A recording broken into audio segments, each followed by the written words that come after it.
ముఖ్యమంత్రి గారు ఏమాత్రం ఆలోచన లేకుండా 27,000 స్కూలన్నిటిని కూడా కుదించి 4,000 చేస్తామంటున్నారు.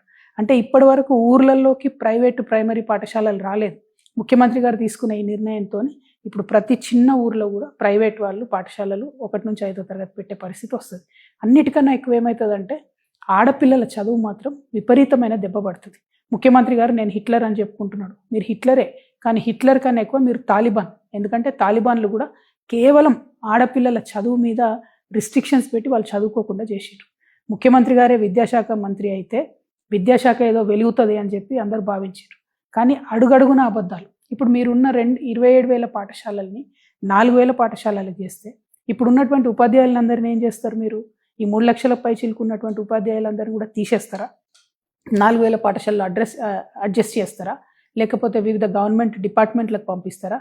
మీ విధానం ఏందనేటటువంటిది క్లారిటీ లేకుండా పెద్ద పెద్ద అనౌన్స్మెంట్లు మీరు పక్క రాష్ట్రానికి పోయి చేయడం వల్ల మన రాష్ట్రం పరువు పోతుంది తప్పితే ఇంకొకటి జరగడం లేదు.